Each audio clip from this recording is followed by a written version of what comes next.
Número 17, amém? Amém, amor? Amém? Amém. Amém.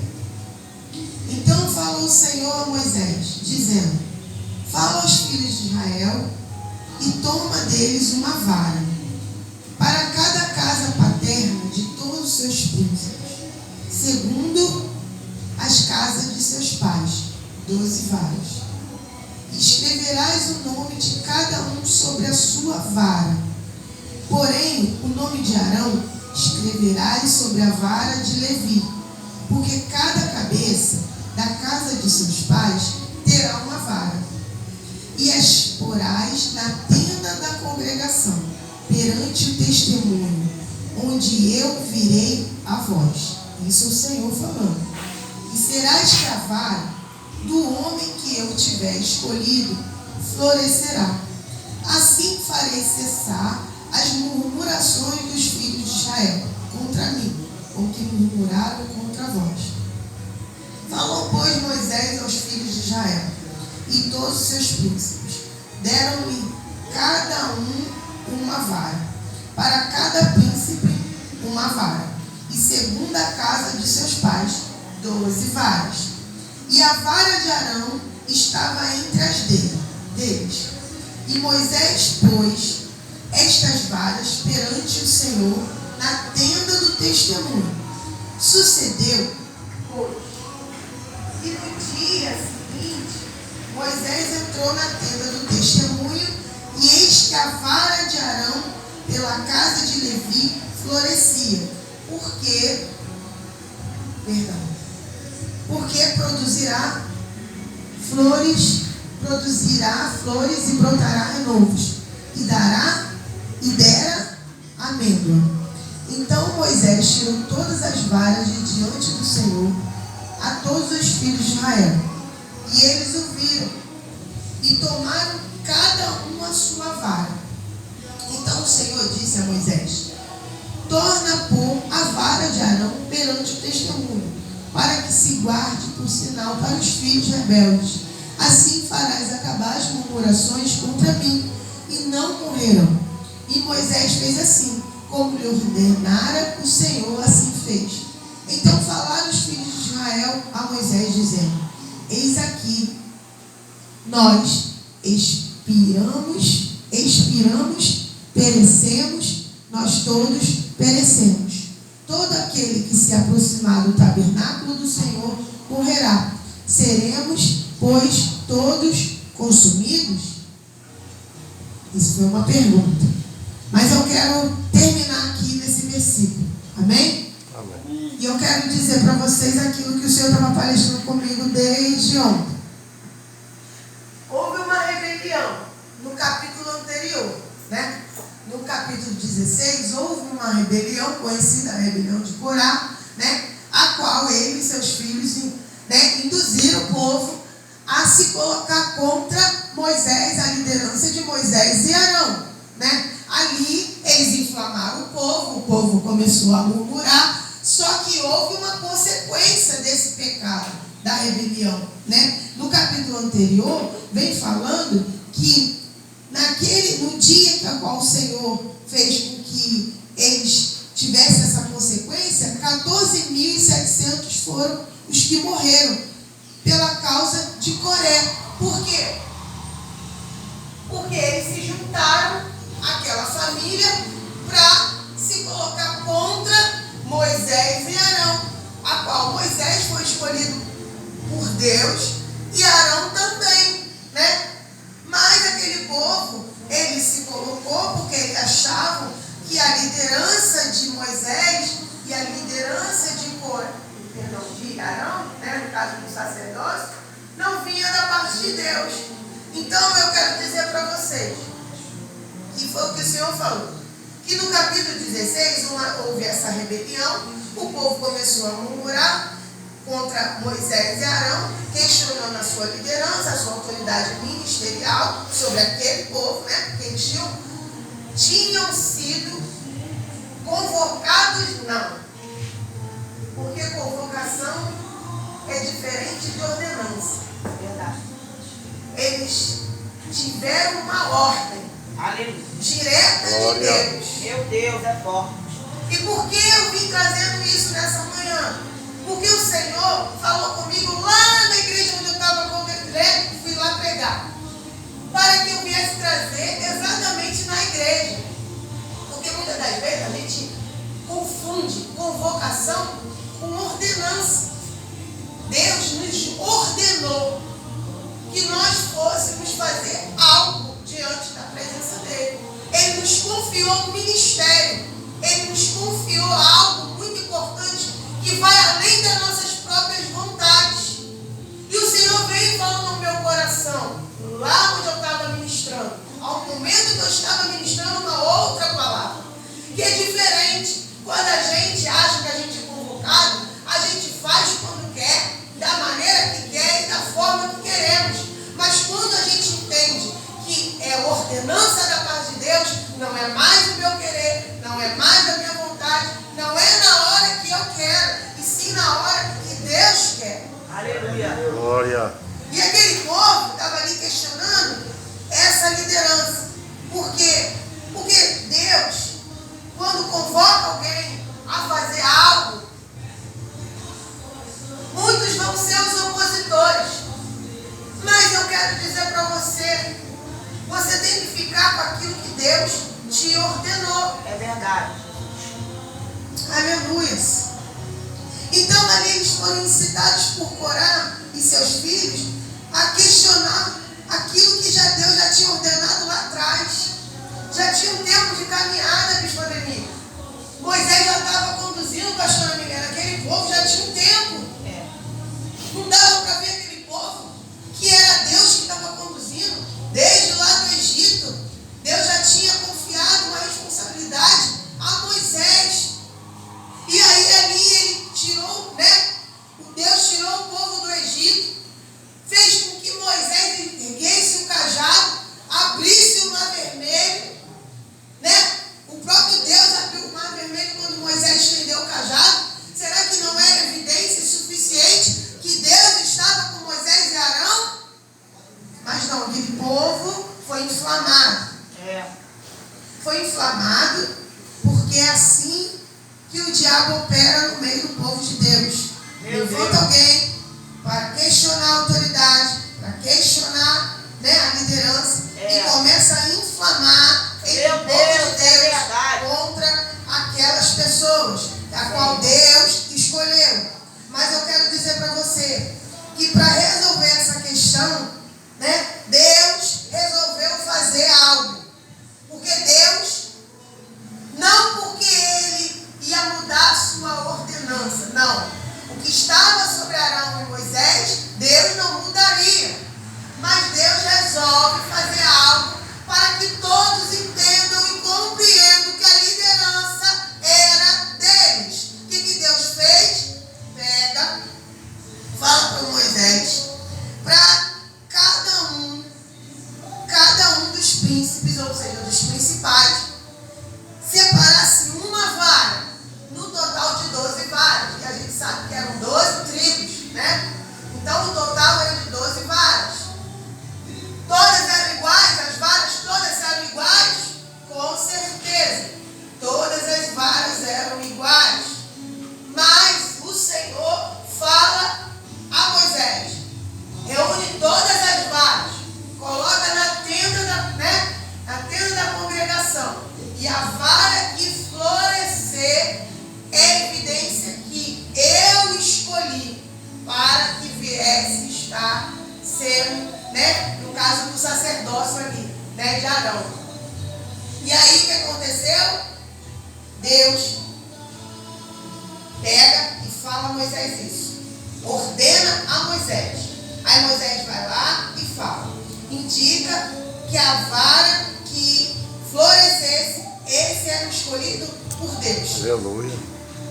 A vara de Arão, todas as varas são reunidas, todas iguais, é colocada na tenda. A vara de Arão floresce.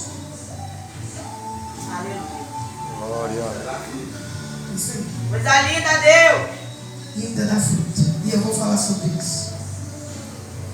E aí entrega uma vara, cada um com seu nomezinho, escreve na vara aí teu nomezinho. Só que a vara de Arão floresce, mostrando a escolha sacerdotal. E que essa escolha sacerdotal era divina e irrevogável.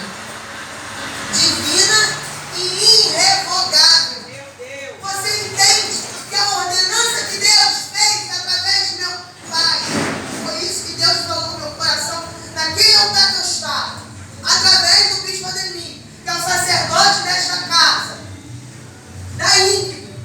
Deus tocou nele para escolher cada um, e aqui eu estou falando para a maioria obreiro, ou com futuros obreiros, para que viesse a haver uma ordenação. A ordenação não foi o bispo Ademir que ordenou ninguém. A ordenação é divina e irrevogável. Foi Deus que desceu o óleo fresco sobre as nossas cabeças. Sabe por quê? Não é o homem só que derrama o óleo. Ah, pegou o azeite. Vamos lá, comprar o azeite. Vai lá consagrar o azeite. Jesus, não, eu separei o azeite e vou derramar sobre a cabeça. Não, óleo sem unção não significa nada. O óleo é a unção vinda do alto. Aleluia. Aquilo, o ato de ordenação, o ato da ordenação, quando o pastor resolve ordenar alguém ao santo sacerdócio ou ao ministério, não é o sacerdote em si, mas o próprio Deus derramando a unção e confirmando a ordenação vinda do alto. Glória. Aleluia. Só que muitos não entendem, não compreendem isso. E acham assim, não foi o bispo Ademir que resolveu me escolher dentre muitos e resolveu derramar um óleo fresco sobre a minha cabeça e dizer que eu sou agora pastora. Não, não foi isso. Foi o próprio Deus confirmando o santo ministério. Aí eu quero dizer para vocês, assim como vocês, missionários, obreiros, diaconisa, evangelistas, pastores, presbíteros, foi Deus. É Deus. Amém. É Deus. Amém, Jesus. Tenha isso na sua cabeça, é Deus. Louvado e Porque exaltado. quando a gente tem entendimento que é Deus, a gente sabe que é irrevogável. Que Deus confiou uma missão divina. É uma missão divina. Não é mais nós, é Deus sobre as nossas vidas. E o significado espiritual disso? A confirmação da escolha de Deus, Deus autentica seus escolhidos, sem necessidade de defesa humana. Sabe por quê? Porque em João 15,16 fala assim: não fostes vós que me escolheste, mas eu vos escolhi. Aleluia. A vida que vem da morte, Obrigado, uma vara Deus. seca, sem vida, florescendo e frutificando, Aleluia. simboliza o poder de Deus para gerar vida, onde há morte. Outrora, pecadores, outrora, mergulhados na lama. Sabe o que é ser levantado do monturo? É como se você fosse levantado da lama. Você estava na lama do pecado. Deus te tirou de lá, te limpou, te separou, te escolheu para um santo ministério. Isso não é qualquer coisa. Então não torne comum aquilo que é incomum. É, meu Aquilo que é Deus. santo. Jesus. E sabe aonde tem muitos caindo? Porque está tornando o incomum em comum. É. Levando as coisas de Deus de qualquer maneira. Por quê? Pode. Porque está achando que é o homem que faz. O homem não faz nada. Se Deus não mandar o homem fazer. Romanos 4,17 diz: Deus vivifica os mortos e chama à existência as coisas que não existem. No reino espiritual, tu não era ninguém mergulhado na lama. Tu estava lá no pecado. Deus te limpou, te separou, trouxe à existência aquilo que não tu não era. Nós não éramos nada.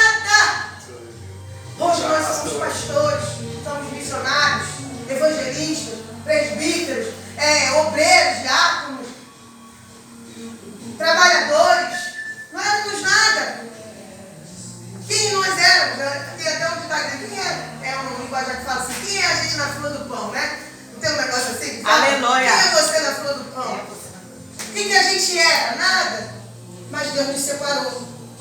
Trouxe à existência as coisas que não Glória. existiam. Quando a gente olha para trás e fala assim, caramba, Meu Deus. eu olhava e falava assim, caramba, será que um dia eu vou ser uma pastora? Nem sei. Eu olhava para a minha condição e falava, acho que eu nunca vou ser uma pastora. Porque na nossa condição, como a gente era no início, de tudo, quando Deus nos escolheu, a gente nem imaginava chegar onde chegamos. Mas hoje nós somos. E o que a gente está fazendo com aquilo que somos? Isso que vai fazer a diferença. É, Pai. Mas frutos, porque a vara estava de seca. Jesus tem misericórdia. As varas estavam secas, floresceram. Deus trouxe à existência aquilo que não era, que não tinha. E ainda frutificou. Frutos como prova visível. Louvado seja o teu nome. Frutos são provas visíveis. No reino espiritual e no reino natural. Visíveis. O que a gente tem que produzir? Frutos. Frutos são visíveis. Frutos as pessoas passam a compreender, entender. É de Deus. Naturalmente essa pessoa não fazia isso. Frutos. Naturalmente. A frutificação sobrenatural revela que é o verdadeiro ministério. Que o verdadeiro ministério gera frutos visíveis para a glória de Deus. Mateus 7,16, pelos seus frutos os conhecereis. Pelos nossos frutos. Quando você adquire conhecimento através da palavra de Deus, você precisa gerar fruto daquilo que você tem aprendido, daquilo que Deus tem falado com o teu coração. Você precisa gerar. Gerar, você está aqui para gerar. A tua função no reino é gerar. Gerar fruto, gerar almas no reino. A sua função é essa. Qual é a tua função no reino? Porque vieram me indagar esses dias. O que uma missionária faz? O que um diácono faz? O que um pastor faz? Gera fruto. Verdade. Gera fruto. Função eclesiástica. O que faz dentro da igreja?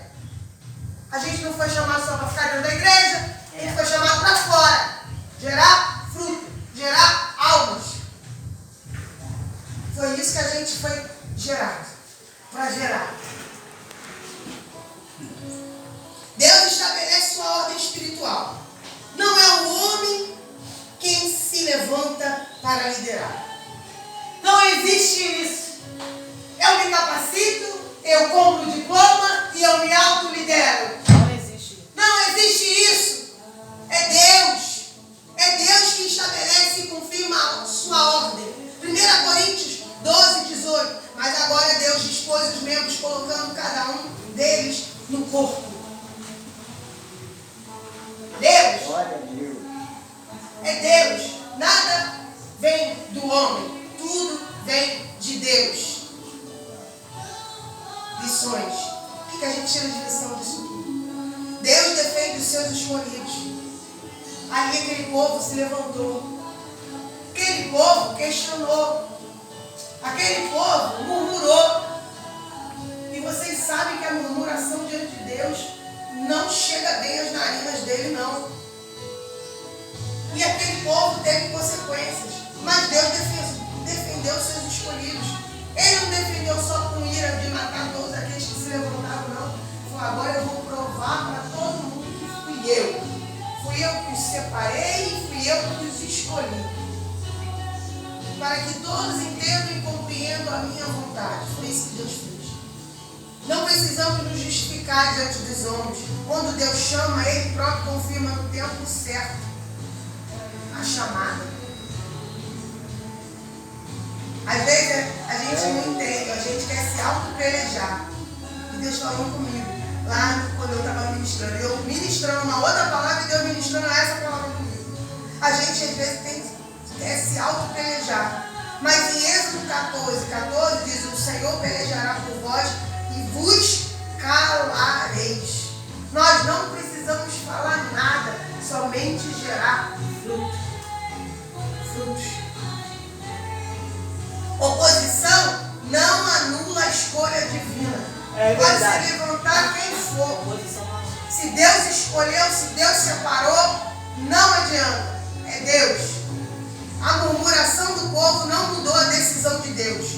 O homem pode até tentar contestar, mas a escolha é do Senhor e permanece firme. Romanos 11, 29, porque os dons e a vocação de Deus são irrevogáveis. Eita, Os glória. dons depositados sobre a nossa vida é a Tu és vocação. fiel, Senhor. Nós fomos vocacionados. Aleluia. Existe uma diferença.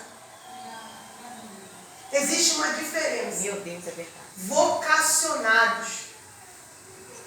Aí às vezes a gente olha assim, sacerdócio ali, estava em jogo o sacerdócio. E sacerdócio é vocação. É vocação divina. Vocacionado. Aí muitos hoje em dia acham que a teologia, eu não sou contra a teologia, porque eu fiz teologia. A gente é bom para conhecimento, entendimento, né? Mas as pessoas acham que é só com eu, diante de todas as heresias que estão sendo pregadas na internet, né, que a gente está vendo ali, as pessoas acham que é só estudar, comprar uma carteirinha e agora eu sou pastor. Exatamente. Agora eu sou missionário. Agora eu sou presbítero. Ei, vocação, cadê a vocação?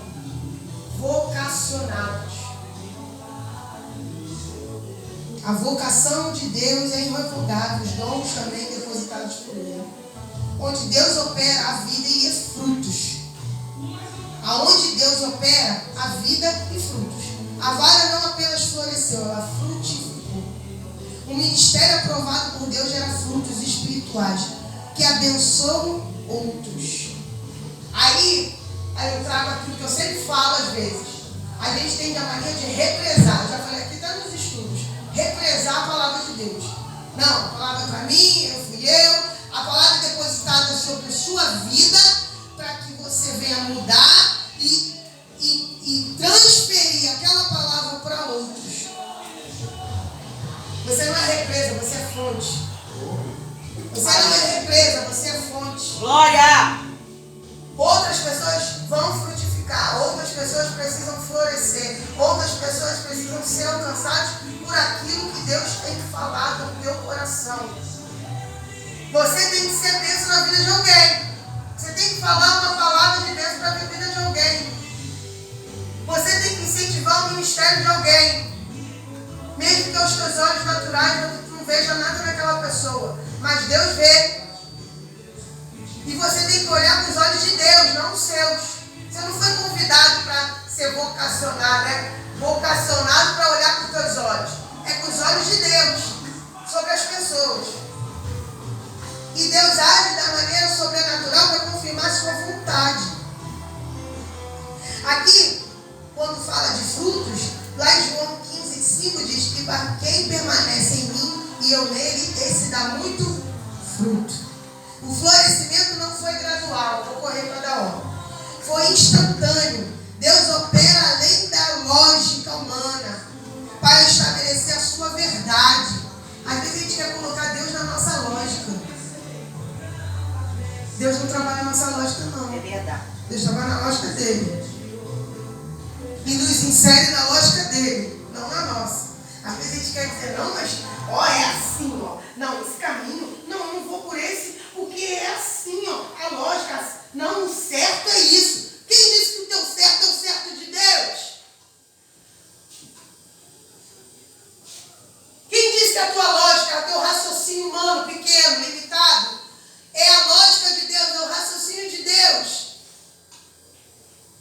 Isaías 55, 8 e 9 fala, os meus pensamentos não são os vossos pensamentos, nem os vossos caminhos, os meus caminhos, diz o Senhor. Então, tudo aquilo que a gente possa querer traçar, não é o que Deus quer que a gente trace. A gente tem que perguntar para Ele. Por isso que a nossa dependência tem que ser dele, né? Nele, não em nós mesmos. Porque se a gente depender de nós mesmos, a gente vai para o caminho errado. Glória a Deus.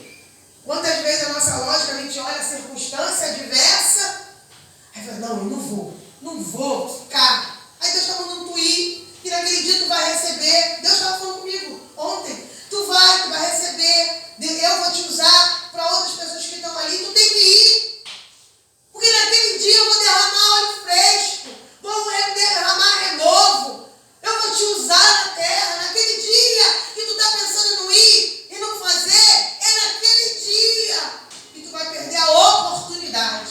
Aleluia. Glória a Deus. E essa aplicação na nossa vida é permanecer fiel ao chamado, mesmo sob a oposição. É verdade. Vai haver oposição. Vai haver pessoas que vão olhar para nós e não vão crer que Deus opera nas nossas vidas. É. Mas isso não pode mudar. E eu falei ontem lá sobre a essência. E o Senhor me chamou essa semana para olhar como tu era antes, no início. Eu já falei aqui sobre isso. Então é dessa maneirinha aí que eu te escolhi, como você é, como você prega, como você fala. Não tenta mudar não, porque às vezes a gente quer mudar. Sabe por que a gente quer mudar? Porque a gente olha referências de outras pessoas e quer ser como elas, só que não é. Cada um é singular. Eu já falei, né, sobre singularidade, cada um tem uma forma. Deus chamou de um jeitinho. Viu algo em nós. Só que a gente quer mudar. Se Deus te chamou, Ele mesmo te susterá. Aleluia. Confia na soberania de Deus para defender e confirmar a tua chamada. Glória a Deus. E não luta com as armas humanas, não. O Senhor é bom. Mas permanece firme na missão. E busca pelos frutos espirituais em vez de aprovação humana. Aí o Senhor falou comigo. Busca pelos meus frutos espirituais. Busca mergulhar na minha palavra para que eu possa te dar discernimento, para que eu possa revelar a você o que mais ninguém vai saber. É verdade. O fogo deve ser a fidelidade e o fruto do Espírito que a gente tem que buscar. Em Gálatas 5, 22, 23 fala sobre os frutos. E crer que Deus traz vida onde parece haver morte. Aí você olha a tua condição assim, mas eu não sei falar, eu sou tímido. Eu não sei ler a palavra, eu abro a palavra e não compreendo, eu não entendo ela. Às vezes é meio difícil. Peça a Deus. Peça a Deus para te capacitar, para abrir seus olhos, a compreensão da Santa Escrituras. Peça a Deus. Deus me ilumina nesse caminho que eu estou treinando. Senhor, eu fui confiado no ministério sobre a minha vida e eu preciso fazer aquilo que o Senhor me ordenou para fazer. É verdade. Me ilumina, me guia, seja o meu Senhor, o meu amigo, aquele que vai me orientar nas horas difíceis, me ajuda. Busca no Senhor. Agora, às vezes, vou trazer aqui pra gente, pastores. Eu lembro que lá atrás eu ouvia muito falar assim. Nós, membresia, a gente busca referência de outras pessoas, conversar com outras pessoas, pedir conselho entre si, né? Igual o bispo Ademir falou hoje. Mas e o pastor? O pastor não pode abrir a sua vida para todo mundo. Tem dores que é só dele, ele e Deus. Tem coisas que o pastor vai conversar com outros pastores, claro, né? Mas ele tem coisas que vai confidenciar com Deus, vai falar com Deus, vai chorar para Deus. E a nossa dependência tem que ser de Deus. Tem que ser de Deus. Às vezes a gente quer. Às vezes a gente quer. E agora eu falo no geral. Chorar para as pessoas erradas. A gente tem que chorar aos pés de Cristo. Pedir ao Senhor a orientação, o discernimento. Vai ao teu pastor. Sim, você pode. A gente, como membresia, a gente pode ir aos nossos pastores. Mas a gente também, o Senhor estava falando comigo, às vezes, a gente vai para pedir conselhos, para levar problemas, muitas vezes, mas a gente não vai, a gente não ora por eles muito, como deve se orar. Você já abraçou seu pastor? Deus estava falando comigo naquele altar ontem. E eu até peço perdão para o bispo Ademir e a pastora Milena se eu não fiz isso nesses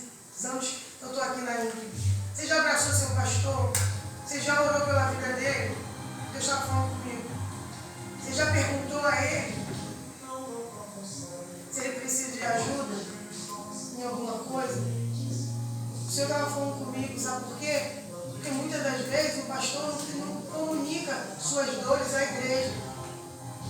Comunica, né, no caso da igreja, as necessidades da igreja, mas e as suas dores pessoais, os seus problemas, os seus medos e as suas angústias? Porque Deus estava falando comigo isso. Muitas das vezes ele vai chorar no secreto. Quantas vezes eu já saí pela rua, doida para chorar, mas eu falava assim, não posso chorar no meio da rua, porque sempre tem alguém que vai olhar, né? Ah, ter conhecido, vai aparecer, vai ver a pastora, está lá se derramando. O que está acontecendo? Tem algum problema com a pastora. Aí tu vai lá para um monte, tu vai para um cantinho secreto, né? Um lugarzinho reservado, e vai chorar com Deus.